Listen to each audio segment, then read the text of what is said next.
Welcome to Sincerely Me, a podcast about self-discovery and inner work so you can cultivate a deeper relationship with yourself and show up more fully in your work and life.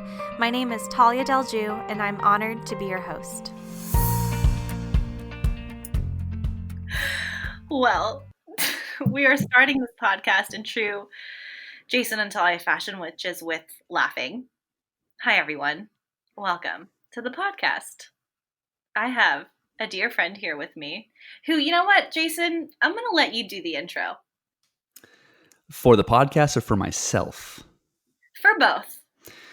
Welcome to Sincerely Me with Tallia.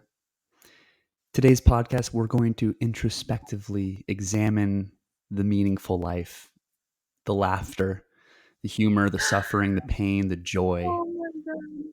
With me is a great guest, Jason Beck. Yes. Also, that's not how he talks normally, but For the rest of the podcast, it's how I'm going to talk. It's so soft and gentle. It makes me feel like a puppy. Okay. Running through the super bloom in Los Angeles. Oh, Jason. Which is a very spiritual thing to do for millennials, apparently. What's that? Something in Los Angeles where at a certain time during the spring, tons of flowers bloom within Southern California, and people love to take pictures. So there's cars just parked up all along the road taking pictures, people lying in flowers, destroying nature in order to get that one extra like on Instagram to feed the dopamine. Yep. We must get the likes. Yeah. But it's pretty beautiful. I would suggest all your followers to go on superbloom.com. I don't know, that's not a website, or search Superbloom on Google Images. Okay, so they do it for the gram is the conclusion we'll pull from that. Anyways, Jason and I went to grad school together and both studied positive organizational psychology. He, however, decided to stay and get his PhD. So he's super smart, super awesome, doing really incredible work in the world, which he will hopefully tell us a little bit about. But I wanted to have Jason on the podcast because A, he's a hilarious and awesome human being. I love him very much.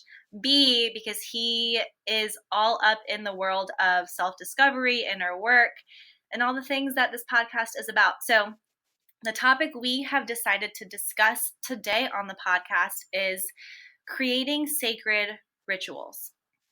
I'm going to press pause on that because I have a pressing question for Jason, and I want to jump into what you just jumped out of, which is a 3-day silent retreat. Yeah, Friday morning, I started the retreat at 9 a.m.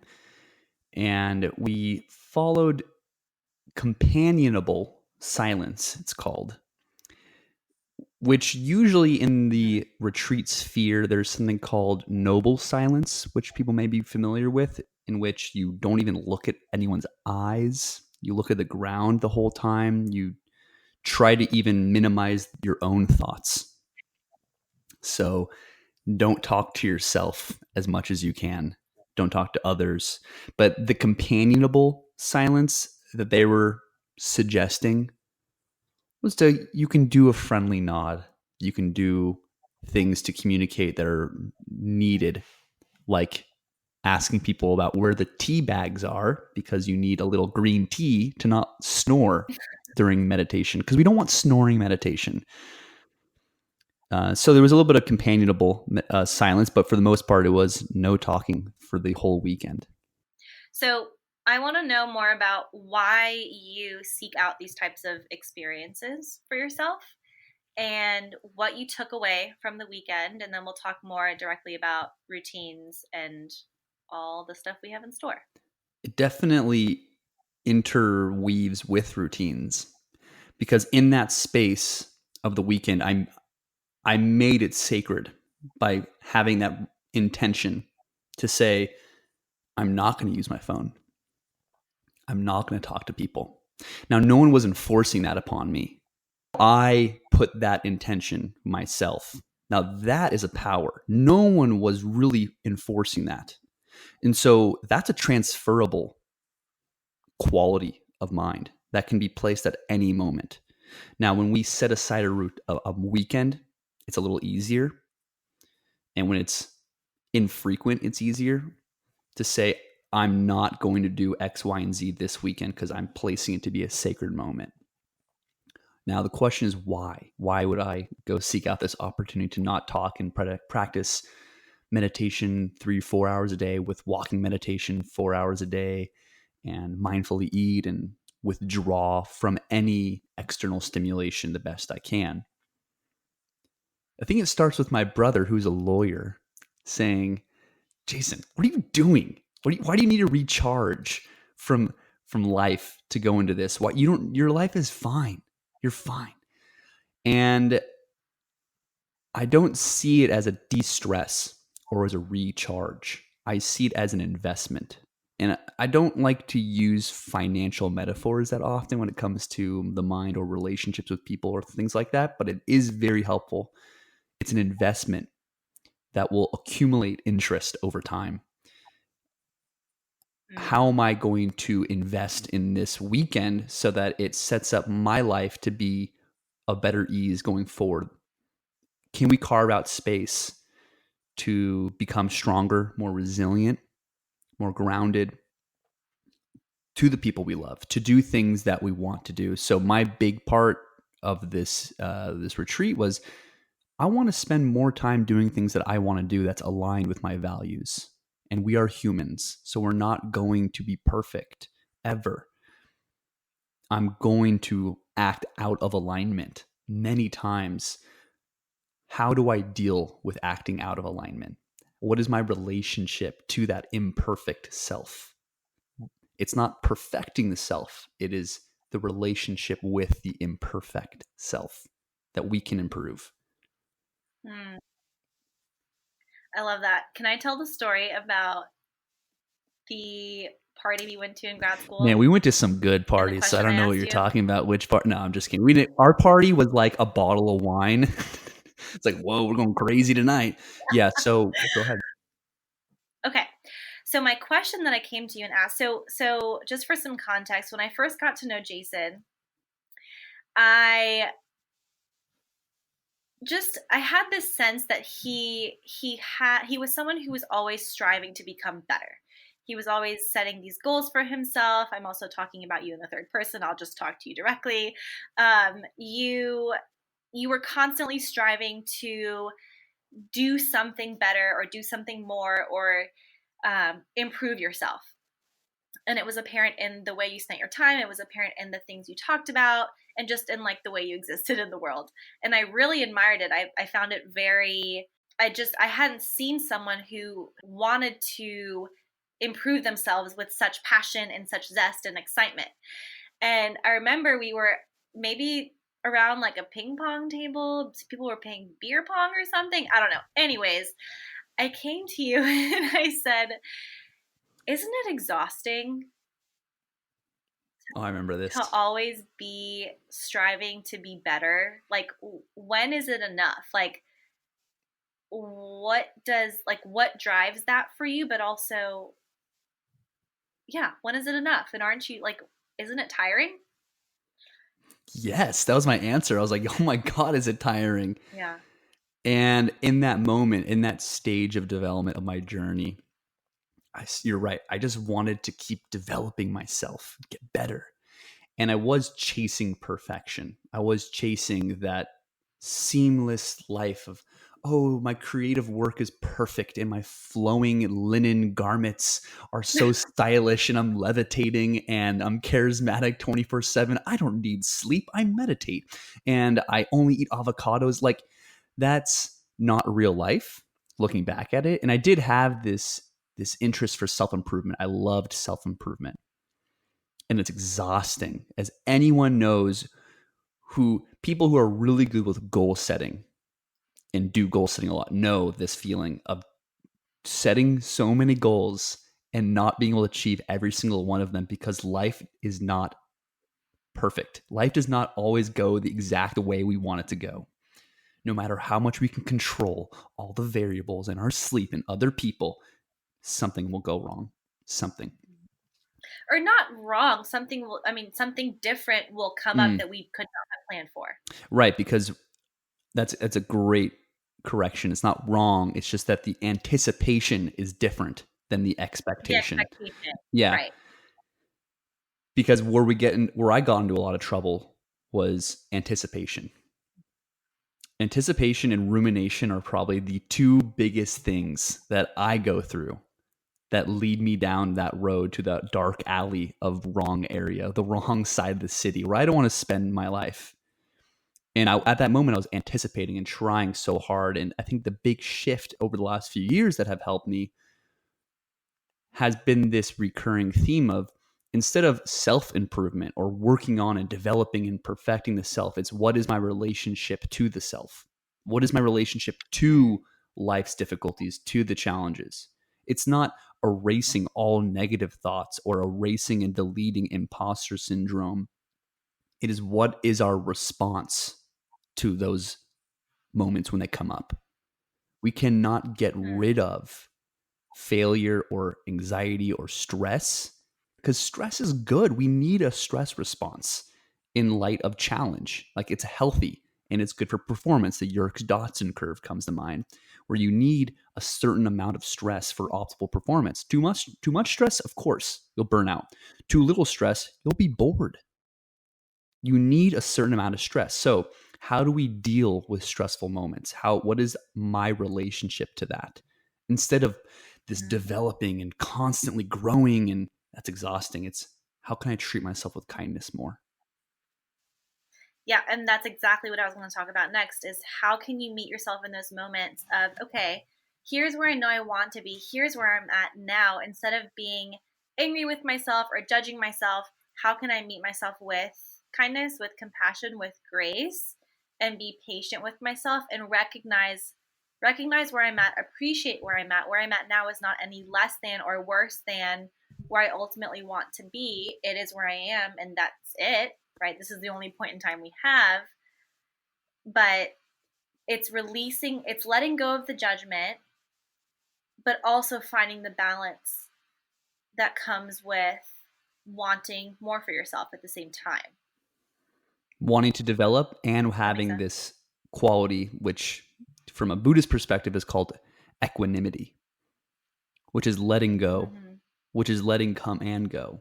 So it's not just letting go, like unfollowing that person from, your life and not letting them have any exposure to you. It's rather letting things happen and letting them go. Equanimity. And one thing that really took home for me from this retreat was this idea of familiarization. So retreat time is just a lot of meditation time, silent mindfulness meditation time. And what we were doing is not getting rid of thoughts. You can't, the mind is a thinking machine. It's a making meaning machine. That's what it does. It's how can we familiarize ourselves with our thought patterns and our thoughts and our mind. And I love this definition of familiarize that was brought up in this retreat. It's establishing ourselves with a friendly intimacy with our experience. Establishing ourselves with friendly intimacy with our experience. I love that. Yeah, I mean that's the work, right? Getting to know yourself. Yeah, and being friendly with it. I think there's this idea of friendliness, of kindness, of compassion, in which we welcome with open arms those parts of ourselves that we would normally want to either punch in the face or run away. And the running away game is good. Oh, I can hide from my fears. I'll hide. I'll just go watch some Netflix. I can hide from my fears. I'll just go run a 10K, Yeah, any way I can to run away. Or you give it a hug and you say, this is also me. What happens when we welcome that with an open arms? There's a story that the Buddha, I hate to be bringing in the scripture stories, but the Buddha would be sitting under the Bodhi tree meditating, and whenever fear and jealousy and greed would come in the form of this being called, I might be getting this wrong, but I think it's Mara. So Mara would come. Instead of trying to push it away, push away fear, you invite fear to tea. You invite Mara to tea. So Mara represents all those things that we tend to push away or fight that activate our stress response. One normal reaction, like I was saying, was to run away, try to find a way to get ourselves enmeshed into Instagram, into Netflix, into just ignoring it, or to fight it. And that's exhausting to fight. That's trying to be perfect. What the Buddha taught to invite Mara to tea. You welcome it. There's fear. Hey, fear, what's up, bro? Or, oh, greed, what up? Right? It's it's inviting it. That fear, that negative emotion, that thing that we call negative emotion, we invite it and sit with it. And that is a struggle. This retreat, so many times things popped up, stories, assumptions, judgments would pop up into my mind, and to sit with it and to familiarize myself with it, to welcome it. Feels such a relief to experience that wholeness that's already there by welcoming and accepting the things that we tend to push away. And I mean, I love that you use the word wholeness, because I think we as a society tend to strive for happiness instead of wholeness. And I think by doing that, we're ignoring the parts of us that make us human, which are the feelings like sadness and anger and grief, the things we don't want to feel because they're painful. But by not feeling them, we're literally robbing ourselves of what it means to be human. And so I would like to leave anyone who's listening with the question of, what are you avoiding by keeping yourself busy? What are you avoiding by scrolling through Instagram, watching Netflix? And maybe you are watching Netflix because there's a show you really enjoy, right? Like, we're not shaming you for watching Netflix or scrolling through Instagram, but what might you be resisting or afraid of confronting? And what would it look like if you let go of some of that resistance and just invited it for a cup of tea and had a conversation with it? And to not shame people for Netflix is very important. I think that this is something that happens a lot in the exercise world, where people will, January 1st comes around, New Year's resolution, time to get fit. Let's stop eating dairy. Let's stop eating wheat. Let's stop eating meat. And they try this hardcore diet because it's either I'm failing or I'm going all out. But to experience all spheres of life is beautiful, right? I'm a musician. So if I could only play the chord G, that's boring. No, I want to play every note. I want to play minors. I want to play flats. I want to add a seventh diminished to that, So I want to bring out all the flavors of life. And what we are asking people is to be aware. Be aware of what you are doing, to not be on autopilot. Yeah. And I think that, I want to transition into talking about creating sacred routine, because I think in routine, we allow space for that awareness to come through. That's at least how I think about it. So I want you to chat about, I want you to define maybe what routine is or what it looks like for you, and then talk a little bit about the sacred piece. Like, what does sacred mean? Because I think naturally there's a religious connotation to that term, but from what I gathered when you initially talked about your retreat, is that sacred just means intentional, being intentional, having intent, being authentic in why you're doing the things you're doing. So talk to me about where routine comes into the picture with everything we've talked about.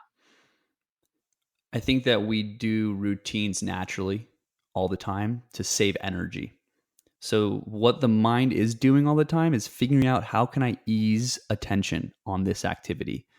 How can I make this a non-conscious process to save attentional resources? So I think we've kind of evolved as a human race. Our culture has been evolved with rituals and with recurring habits to live life in a way to achieve something.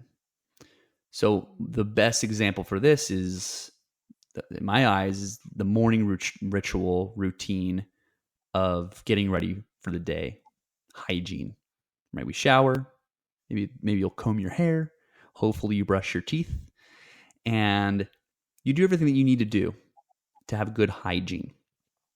Now that is a ritual because you are choosing time to spend on these certain activities every day in a set order to achieve something. We'll call that hygiene, this essence hygiene. And we do it every day in order to achieve something. So we don't skip a day because we don't feel like it. No, it's something that we've intended upon. So that would be my definition of ritual, is this idea of recurring sets of behaviors that amount to something over time. Question. What is the difference? Is there a difference between ritual and routine? That's a great question. In your Yes. opinion. This is great. I would say that ritual is in my eyes, ritual is a sacred routine. So routine is something, I'm bouncing this back to make sure I've got this right. Routine is something that you do every day or repeatedly, like there's a pattern of behavior or habit for the sake of achieving something. Yeah, routine is definitely a set of behaviors. And it's similar to habit, because a habit is something we fall into.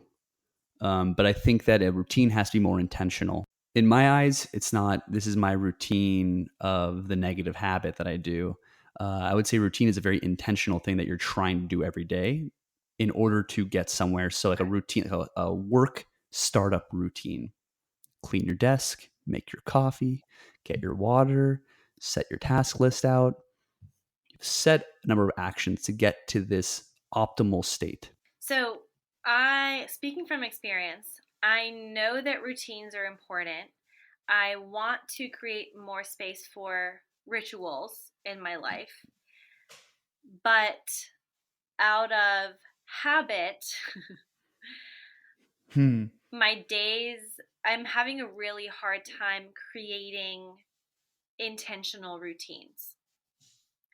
Yeah. What would you say to someone like me who knows what I want my routine to look like, but I find a million and one excuses to not do the work to create a new routine? Like, walk me through the process of creating change in order to put routines and rituals into place.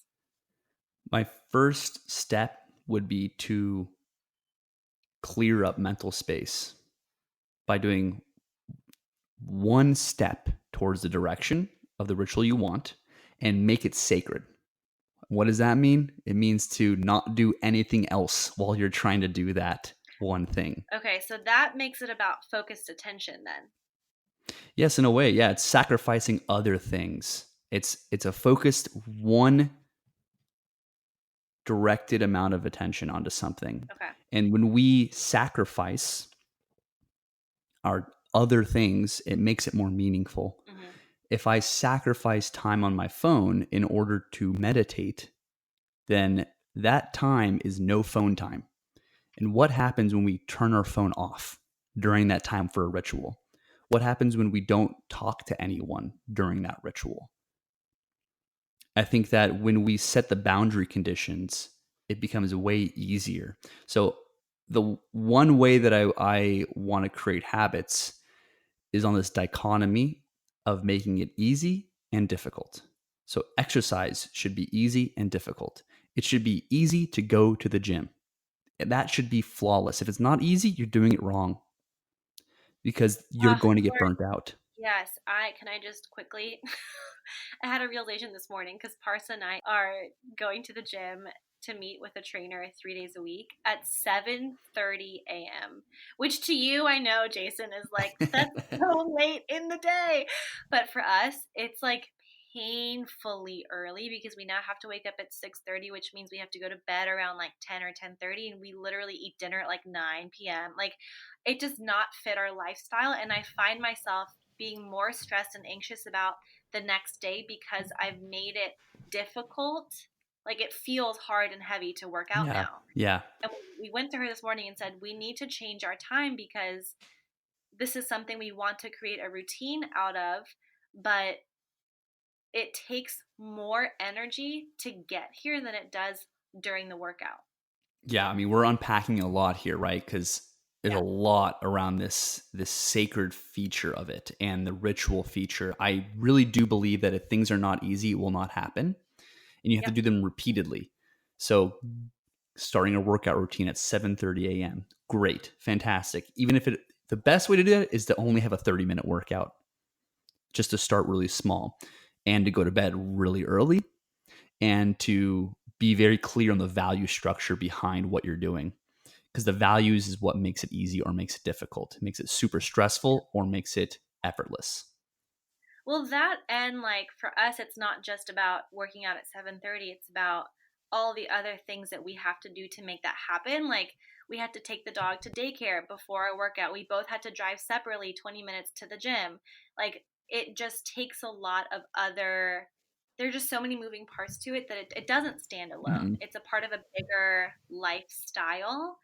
And if it's, to your point, not aligned with your values and not a process that's easy, it's probably not going to feel great. And it's bound to fail. And that's okay, because goals are okay to fail. It's intentions that you want to act upon. So there's a difference between, in my eyes, there's a difference between intention and goals. And I like both, but you have to couple them right. So an intention is waking up at a certain time and having a certain routine. I want to be intentional the way I start my morning. You can have a goal of meditate 10 minutes every morning for the next 10 days. Great. What's your intention? To create space in the morning. Um, Mm. and you can intend upon starting a workout routine. You want to make that intention and the actions very easy so you can do it without failure or without the possibility of failure. But you want the actual workout to be hard. So that's where it gets different. You want it to be easy to get there, but you want to be very difficult in that moment to build it, because you have to break to strengthen. You have to break apart the Mm-hmm. muscle fibers to strengthen and to build Mm-hmm. muscle. So with like eating healthy, I'm sure there's way more complicated features to this, as many nutritionists and dietitians and people will explain. One general strategy would be only buy certain types of food that you know you are allowed to eat. So that's just go to the market and only buy those foods. Now all you have access is to is the foods that you want. So that's kind of making that process easier. The process is easier. Mm-hmm. And maybe that means Okay. sacrificing Netflix. Maybe it means sacrificing going to a gym, maybe having a home gym. Thinking about ways to create a system that is easier to run. So the routine is easier. Okay. I'm going to break this down step by step. So if you, like me, want to create a sacred routine in your life around whatever, mindfulness, physical health, work, I mean, you could literally build a routine around anything. But the steps I'm getting from you: number one, create the mental space and recognize that that by sacrificing time for the routine, you're actually kind of affirming to yourself that it's important because you're giving your attention to it. The second piece is make the process easy. Remove as many obstacles as you can to make the process of doing it easy. But number three is to make sure that the routine has some bit of challenge to it, so that there's a bit of a reward, I'm assuming, right? Is like feeling accomplished, feeling that sense of achievement once you have done it. Fourth, and this is well, it started in order. This is not so much in order, but the fourth is the kind of intent and values alignment piece. So making sure that you're clear on why you're doing it and not being so not being so fixated on like how it's going to happen. So to your point, like my intent is to create space in the morning. Maybe you do meditate, maybe you don't, but at least the intent is still being acted upon. With the values, it's also important to recognize what are the past values that you were enacting. So a big thing that came up to me during my retreat was thinking about, thoughts about things that I kind of didn't like about myself that I was doing. Wasn't going to the gym at a certain time, or I'd be on Instagram for too long. Well, what was the value that I was enacting in that moment? So let's kind of be a fly on the wall to ourselves, right? This all comes back to what is our relationship with ourselves? When I look at those moments in a value neutral way of like, hey, what was I doing? Like, let's don't judge myself. What was I doing and why was I doing that? Well, I really like sugary food. It just tastes good. I like it. I like that experience. Okay, let's start there. Let's stop looking at things as negative and positive, those emotions that we dislike about ourselves as fear, and start looking at them as emotions of survival and emotions of connection and growth. I love this dichotomy. Jeremy Hunter talks a lot about it. So there's no negative emotions. There's no failure. It's just emotions of survival that come up.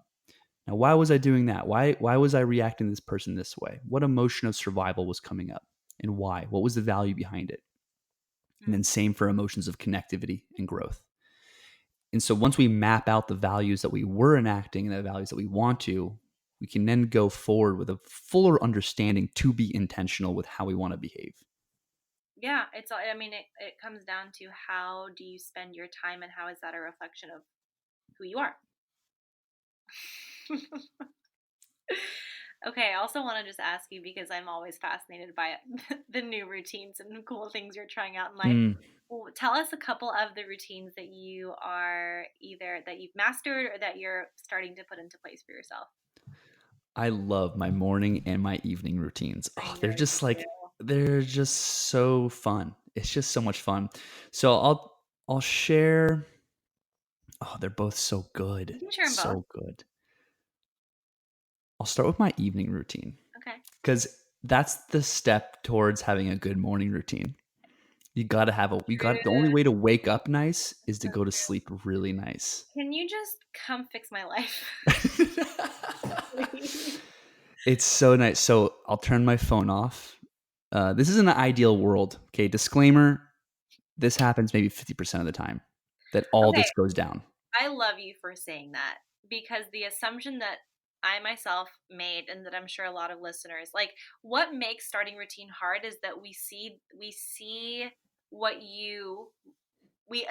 you're doing, which is like, I have this great evening routine, this great morning routine. I do it every day. Like, it's this golden standard of like what routine should look like. And because it's so far from what my reality looks like, it's that much harder to try to make it happen, because it's 0 to 60, right? Yeah, no, that's impossible. Sit here and say like, actually, this only happens about 50% of the time, gives me permission to try, and maybe it works, maybe it doesn't work, maybe it works some of the time. Like, I just thank you for saying that. It's the intention behind having a good, strong morning and evening routine, and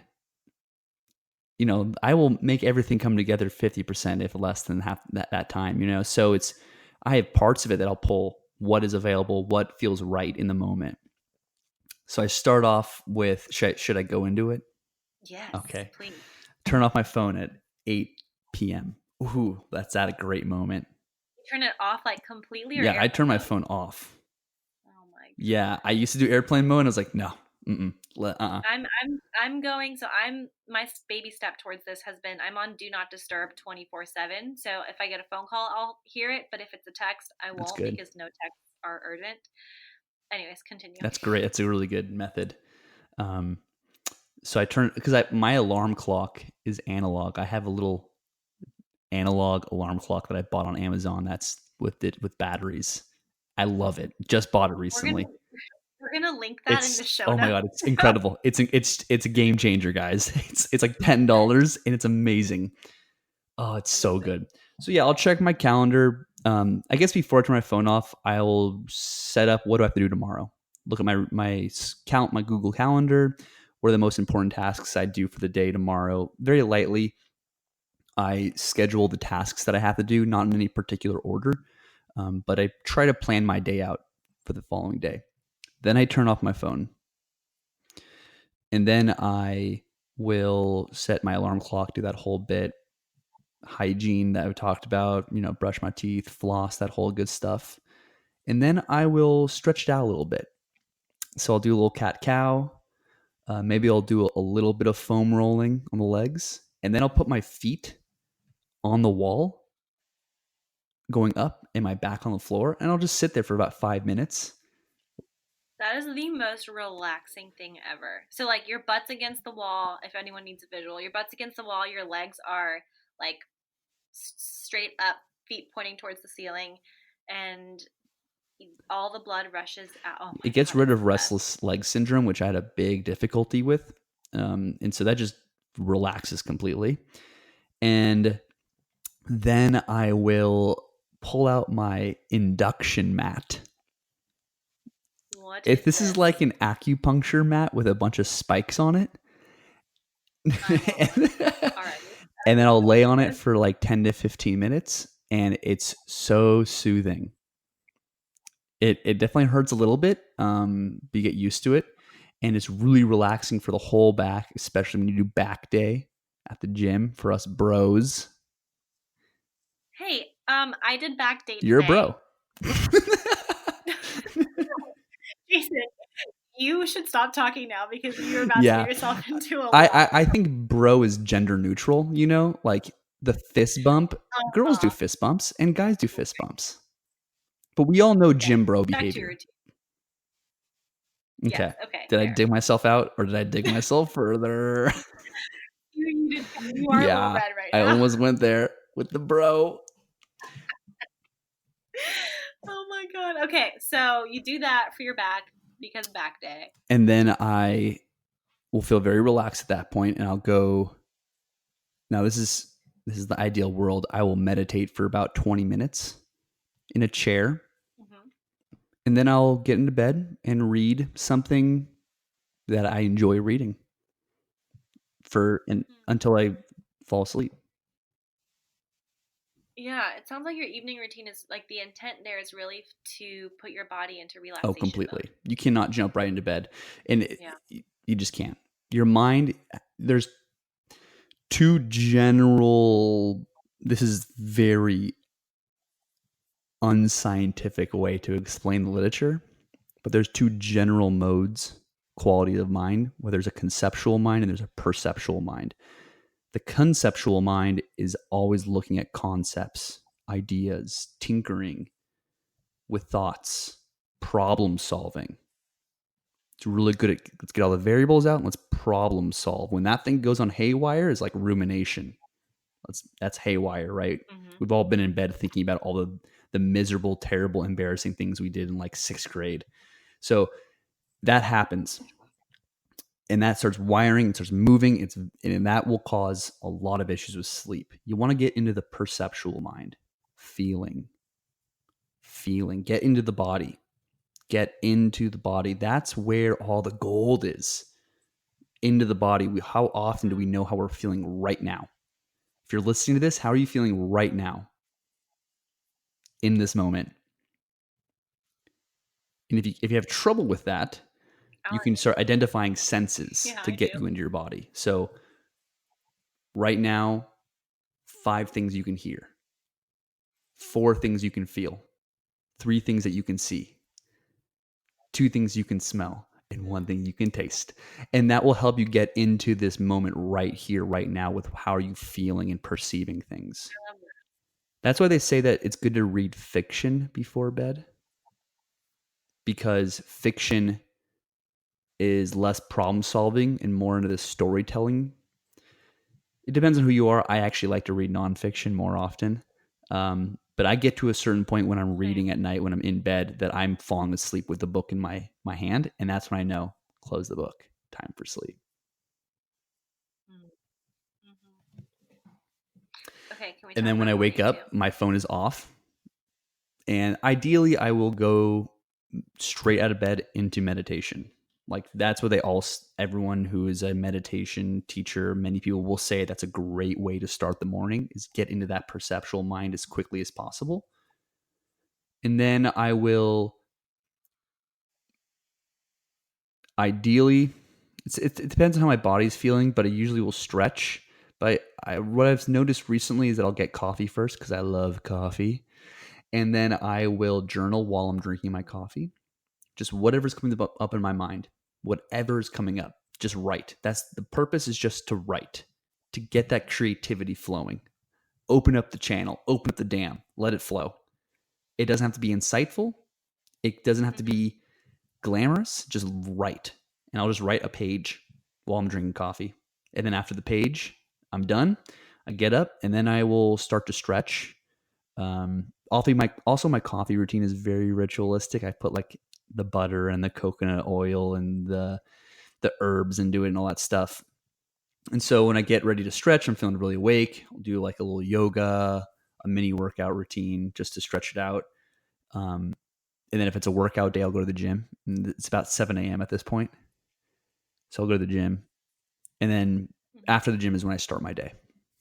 I also work with people in Europe, so I have meetings at 6 a.m. oftentimes, and I go to bed at 9:30, 10 at the very latest.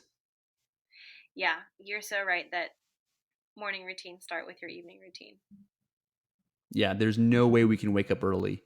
Like, this is how much of a routine freak I am, okay? When I know there's a party at a friend's house on Saturday night, I will alter my sleep schedule on like Thursday to prepare for staying up later.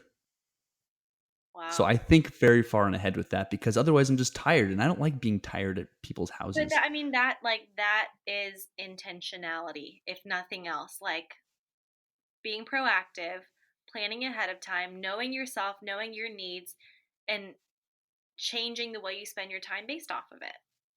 I'm going to get so much backlash from your listeners about the bro comment. You are. Just to get people how to contact you. Maybe I'll come. Maybe contact me. Maybe this will be a good discussion in the future. I'm big into the men's group sphere, so that could be a whole nother conversation. That's true. That's true. I'm down. We could do that too. Because of my experience with men's groups and that whole bit, but yeah, that'll be another podcast for later. Yeah. I'm into it. Okay. So the two questions, as you already know, that I ask all my guests on the podcast. The first is, what does it mean to live a life of significance? What comes to my mind immediately, it's not the best response, is something about it's taking on responsibility. And what that means is sacrificing things that we want to do in order for things that are aligned with some higher value that we prize more. And so first and foremost, it's taking on responsibility about who we want to be. And that means you're sacrificing everything else. So like if I decide to go to a coffee shop today to work, technically I am sacrificing all the other things that I could be doing today. Like I'm sacrificing that alternative Jason that goes to Dave & Buster's and kills it at Mario Kart all day, right? I'm also sacrificing the Jason who just watches Netflix in the morning. So all those alternative universes I'm sacrificing towards something, right? It's never a perfect goal. I think it's a very important thing is we look at other people who achieved great things in life and we say, oh, well, they had this mission and they had this idea. It's like, no, they had tons of flawed ideas beforehand that they worked through. One eventually landed. What they say about a lot of goal setting literature is first and foremost, make a goal. Anything. Make a crappy goal. If you are stuck in analysis paralysis, if you are stuck in anxiety, action is the antidote to anxiety. So create a goal, even if it's a crappy goal. If you want to write a blog post, like I've tried to do many times, and that's a big goal of mine, is first and foremost, write a crappy blog post. Start somewhere. Start with something, and then you can improve upon it. And that's the second feature, is improving upon today is a better day than how I approached yesterday, that's meaningful. My other question for you is, in the spirit of the podcast, Sincerely Me, as you know, it's about developing deeper relationships with ourselves. If you could write a letter to yourself at any point in time, what point in time would it be? And what would you say to yourself? There's this beautiful meditation, this guided meditation, and I don't like to do guided as much as I like to do mindfulness based ones, but this one is quite special where it guides you through this visualization to eventually be talking to this mental representation of your future self. And you can ask your future self a question. And it's so powerful. It's so powerful to sit there with your future ideal self and have them answer to you. So I think the way that I want to respond to this question is I want a letter from my future self and to me now.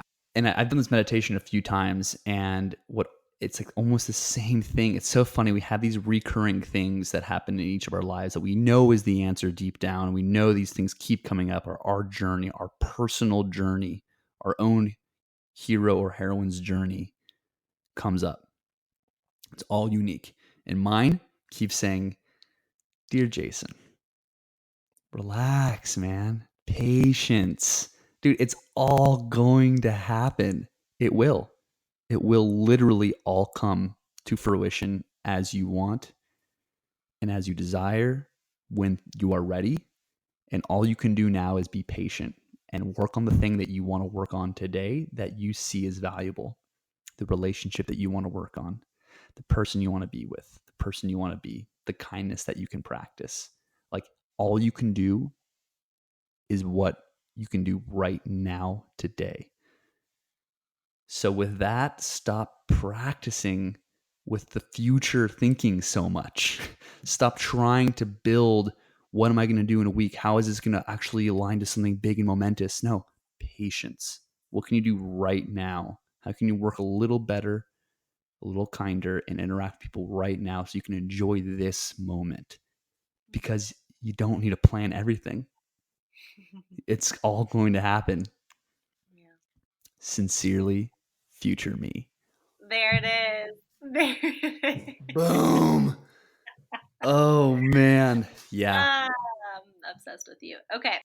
Do you have any suggestions? So, based on our conversation about routine and letting yourself feel what you need to feel, face what you need to face, create space for intentionality, do you have any suggestions for a letter that a listener could write to themselves? Or to, like, maybe it's to anger, or maybe it's to an emotion that you've not wanted to feel. What would you recommend we write a letter to based on today's episode? I would write 2 letters. Okay. I would write 2 letters. This is pretty good. It's good. That's a good question. Wow. I would ask people to write a letter first to attention. Be very kind to attention. Know that your attention has been through a lot recently.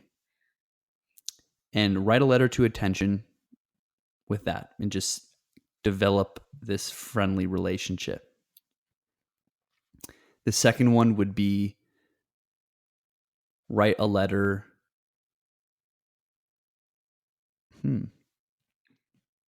Probably to fear.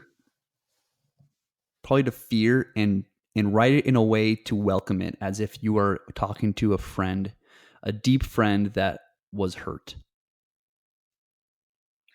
I'll also offer, because we'll definitely do a podcast episode on just talking about fear. But I think it's always powerful to write a letter to whoever it is you're thinking about or whatever it is you're thinking about. So in this case, attention, and then write a letter back from attention to you. Yeah. Because that reinforces the fact that it is a relationship and it's two-sided, and there's someone else who's got something to say back. Yeah, there's this really good activity that we recently did at this men's group that I'm part of, where you're supposed to write out this dialogue about a conflict, whether the conflict's about fear, whatever it is, write out the conflict and then look back at the statements, the dialogue that was happening, and see if you could actually pinpoint different characters. Like, oh, there's that character that's so honest all the time, is so caring about people. Oh, there's that character who is very irrational. There's a part of me that's very irrational that just comes out of nowhere and doesn't really consider other people's feelings. Oh, there's that character who, is the nice person and does things what society tells them to do, and they're making sure they're following the rules. And can you pinpoint those different emotional characters, and see that that's just all part of you? So I think the good point about that letter is, if you're writing a letter to fear, and having fear write back to you, it's understanding what pain point is fear talking from. What is that pain point? And when you do that, you realize this is not something to push back, but to understand, to give a light to, and to bring attention to. Mm-hmm. Awesome. I'm going to close by reading a poem by Rumi that came up for me, and I just had to do a quick Google search. And you don't know it by heart? Read it out loud. I don't know it by heart. It's called The Guest House by Rumi. Did I say that already? I did. No, I did not. Okay. Yeah, a lot of our conversation reminded me of this, so I'm going to read it out loud. Okay, so it goes. This being human is a guest house. Every morning a new arrival, a joy, a depression, a meanness, some momentary awareness comes as an unexpected visitor. Welcome and entertain them all. Even if they're a crowd of sorrows who violently sweep your house empty of its furniture, still treat each guest honorably. He may be clearing you out for some new delight. The dark thought, the shame, the malice, meet them at the door laughing and invite them in. Be grateful for whoever comes, because each has been sent as a guide from beyond. Lovely. Tasty poem. Tasty. Alrighty, folks. Jason, if anyone wants to reach out to you and give you shit for calling everyone a bro, how can they find you? Let's start redefining the bro. I think the bro is a woke culture. I said it, and I said it first. Bros are more woke than we give them credit for.